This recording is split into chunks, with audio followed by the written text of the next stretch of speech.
Bonjour à tous. Bonjour à vous. Bonjour William, c'est le bienvenu parmi nous. Merci. Désormais, William fait partie de l'équipe Verset du jour. Bonjour, alors encore une fois, sois le bienvenu. Merci beaucoup, très content d'être là et de faire partie de cette aventure.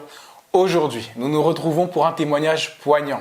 Nous allons découvrir comment un fils d'imam est devenu un disciple de Jésus. Ce témoignage se fera en 2 parties, alors ne manquez pas l'épisode de la semaine prochaine à 18h. Mais en attendant, nous vous laissons avec notre invitée, Madame Valérie et Jade.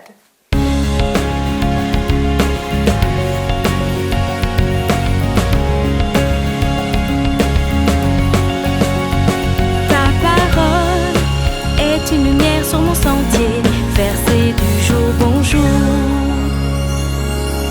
Bonsoir à tous. Bonsoir Madame Valérie. Bonsoir Jade. Et bonsoir Tchad. Nous Bonsoir, sommes heureuses de vous accueillir sur le plateau de Verset du jour, bonjour. Alors aujourd'hui, c'est un épisode témoignage. Ils l'ont vécu.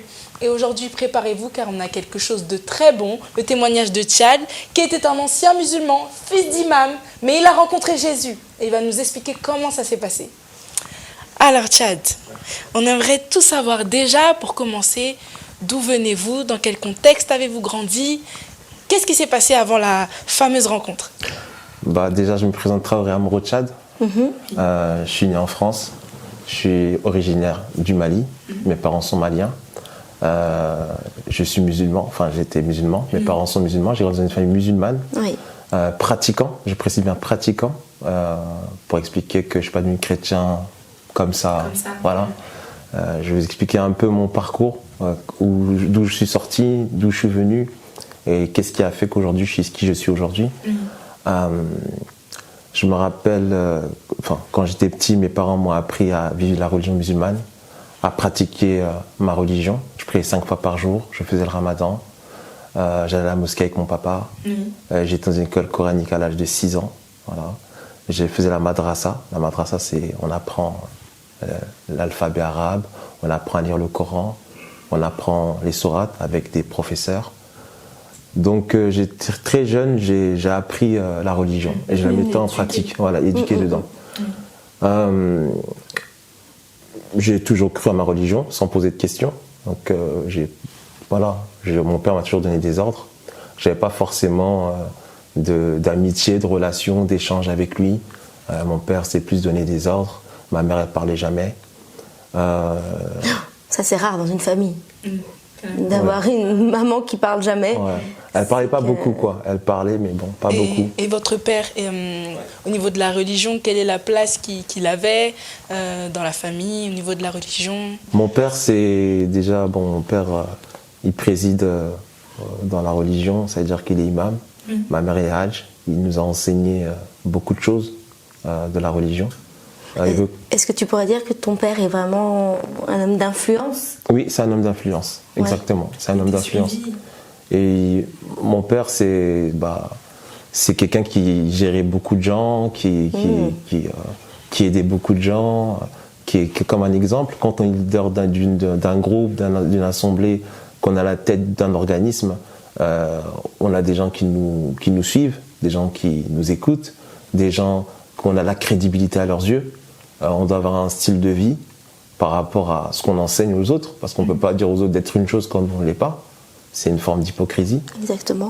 Mon père, il s'assurait qu'on soit des enfants exemplaires. À la maison, comme je disais, mon père était très autoritaire. Moi, à 5 ans, j'ai mon papa qui tapait ma maman devant moi, ma mère qui pleurait allongée au sol. J'étais impuissant. À 5 ans, je vois ça. Un enfant de 5 ans, ça traumatise, hein. Ça reste à vie, quoi. On n'oublie pas. Notre maman qui pleure, papa qui tape. Et donc, à l'école, j'ai commencé à être violent. J'ai commencé à taper mes camarades de classe, j'ai commencé à me bagarrer avec les gens. Je me rappelle à 6 ans, quand j'étais en primaire, j'ai cassé la dent à une prof. J'étais tellement turbulent, tellement énervé, il avait essayé de me maîtriser. Je lui ai mis un coup et je lui ai cassé la dent. Mon père est parti au tribunal pour les enfants, parce qu'à l'époque, j'étais mineur. Donc, c'est les parents qui donnent responsables de l'enfant. Il a dû payer le dentiste pour cette maîtresse que j'avais cassé la dent. Et quand j'ai changé d'école, c'est même dans mon dossier, c'était écrit comme quoi j'étais un enfant dangereux, que j'étais agressif. Du coup, j'ai une réputation. J'ai une réputation. Et les gens me regardent comme quelqu'un de méchant, de colérique. T'avais une étiquette. Voilà, j'avais une étiquette, exactement. Je me rappelle que quand j'étais en primaire, toujours, il y avait un camarade de classe, il y a son anniversaire, il voulait pas que je mange son gâteau d'anniversaire. Et ça m'a vraiment énervé. J'ai pris un compas, je lui ai mis sur la gorge, je ne mangerai pas ton gâteau, t'es sûr? Je ne mangerai pas ton gâteau. Et elle me dit non, c'est bon, tu mangeras mon gâteau.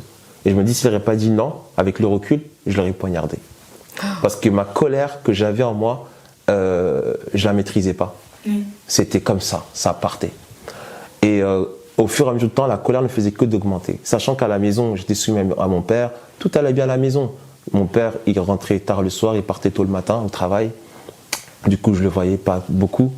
On parlait pas beaucoup, on communiquait pas beaucoup. Et toujours la religion très présente. La religion très présente. Mon père s'est rassuré qu'on a pris une posée que nous avez pris aujourd'hui. Quand c'est le ramadan, on faisait le ramadan. Quand c'est le moment de lire le Coran, faire nos devoirs à la maison, il se rassure qu'on faisait nos devoirs. Même s'il n'était pas là, il demandait à ma mère si on avait bien fait nos devoirs.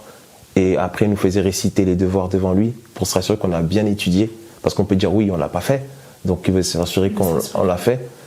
Sur ce point-là, donc c'était catégorique, quoi. Maintenant, moi, à l'école, quand j'étais en dehors de la maison, je faisais des bêtises. Et plus le temps passait, vous savez, plus on grandit, et plus les bêtises, au début, on vole des bonbons, on vole des petits jouets. Mais après, quand on grandit, voilà, à 14 ans, je volais des motos, des piouis. J'étais avec des garçons qui étaient plus âgés que moi, qui avaient 3-4 ans de plus que moi. Ils m'ont appris des choses, comme fumer. Moi, j'ai fumé à l'âge de 12 ans. Mon père me donnait 20 francs pour acheter des tickets. À l'époque, c'était en francs. Oui. J'achetais des paquets de Marlboro pour fumer avec les copains, pour me faire accepter. Voilà. Parce que dans le groupe, tout le monde fumait. Et si toi, tu fumais pas, ça faisait tâche, quoi.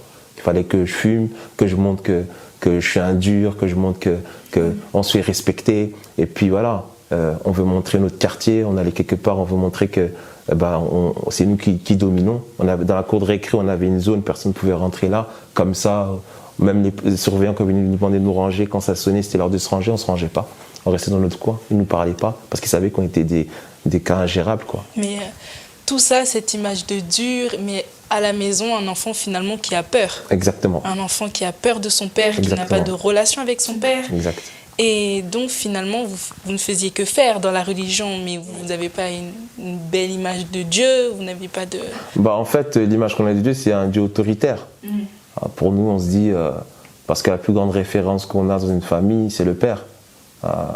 C'est le père qui est le patriarche, c'est le père qui est le chef de famille. Oui, le repère. Donc le repère, l'exemple.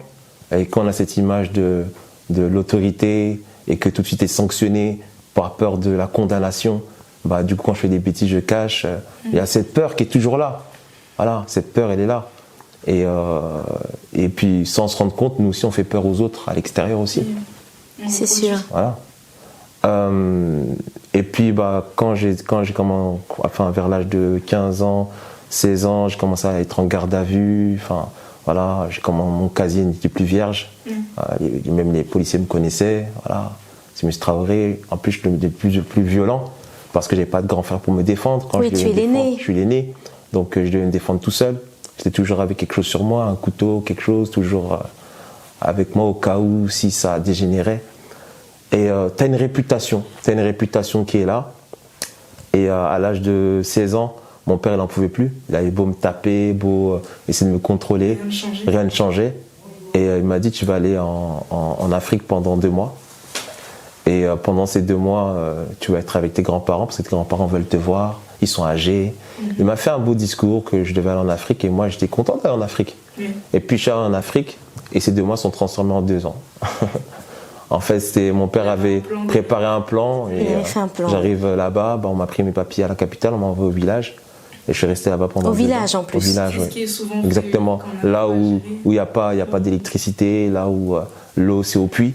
Voilà, il n'y a pas de robinet comme on voit ici en France. J'ai appris beaucoup de choses, voilà, à égorger les moutons, à traire des vaches, à cultiver la terre, à faire du cheval. Enfin voilà, c'est différent de la banlieue. Et au bout de ces 2 ans que j'étais là-bas, j'ai passé 2 ans où j'ai étudié là-bas. Ils ont mon père de revenir en France parce qu'il y a la nostalgie, tu as envie de revoir tes copains, tu as envie de revoir, tu te dis qu'est-ce qu'il devient, qu'est-ce que lui devient. Malgré la violence, malgré le contexte, il y avait toujours ça qui t'attirait. Oui, exactement. Ça te manquait? Ça me manquait. On a toujours les souvenirs, les bons moments qu'on a passés avec nos amis. Et même eux, ils n'ont pas compris, je pense. Ils ont dit, t'es parti de moi et pendant 2 ans, t'as pas revu. Mais du coup, j'ai demandé à mon père de revenir, que j'allais travailler. J'ai eu 18 ans, parce que je suis resté de 16 ans jusqu'à 18 ans, pour ma majorité. Donc je vais comprendre que je vais revenir en France, je vais travailler, j'ai compris la leçon, je vais me ranger, je vais l'aider. Et finalement, je suis revenu en France. Quand je suis revenu en France, j'ai trouvé un travail très rapidement.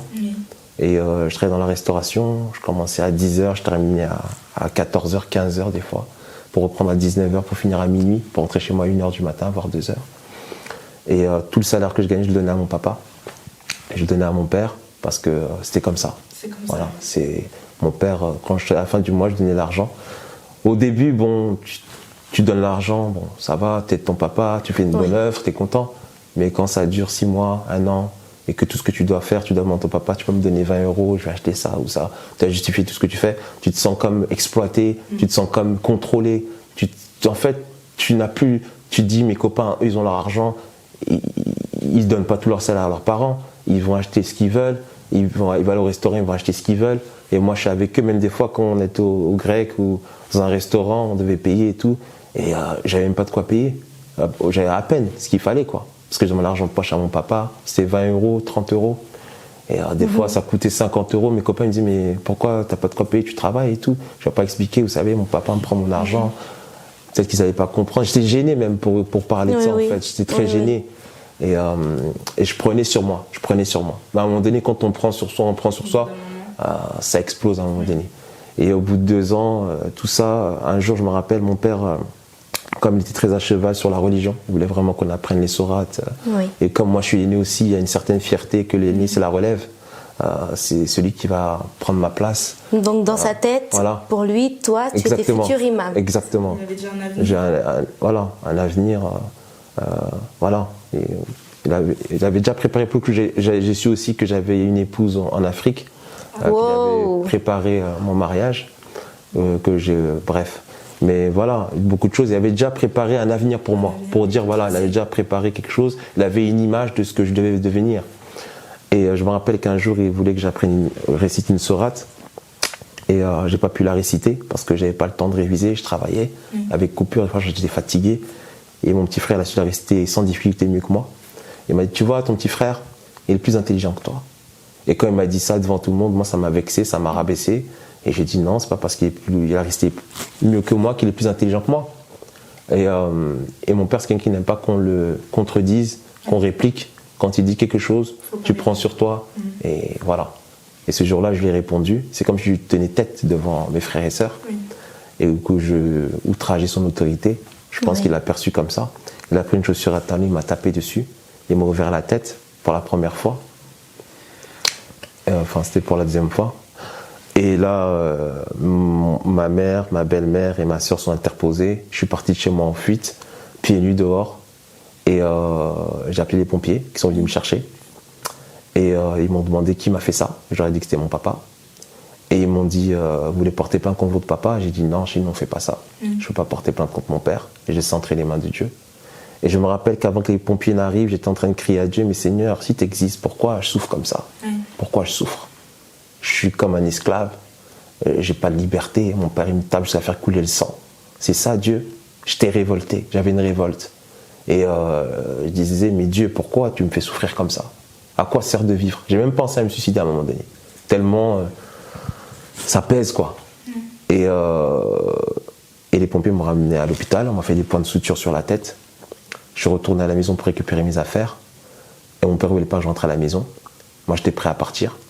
J'ai un copain qui est venu m'accompagner qui m'a dit, écoute, t'as 19 ans, t'es un adulte, voilà, prends ton indépendance.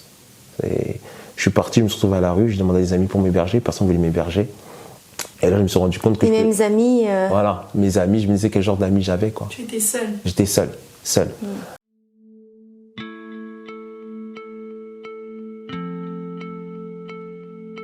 J'ai dormi pendant au moins 2 semaines dehors, je voyais dans les magasins. Et après, j'ai rencontré des mauvaises rencontres, des gens qui sont dans le milieu du deal, des dealers, qui m'ont dit, écoute, t'es dans des difficultés, nous on te propose de l'argent facile, tu peux te faire 1 000 € par jour. On m'a emmené dans un foyer d'urgence. Quand j'arrive, il y a un gardien qui est là-bas, c'est un veilleur de nuit. Voilà, c'est un gardien et il parle de Jésus à tout le monde. Et il m'a dit, c'est Tchad dans ce foyer, le fondateur de ce foyer, c'est un chrétien. Et je veux que tu aies la vie éternelle. Et là, il ouvre un passage dans la Bible, même si ton père et ta mère t'abandonnent, moi l'Éternel, je te recueillerai. Quel témoignage incroyable. Effectivement, et merci à Tchad d'avoir partagé avec nous son histoire. Et n'oubliez pas, rendez-vous la semaine prochaine, mercredi 18h, pour avoir la suite de ce témoignage. En attendant, commentez, likez et partagez. Au revoir.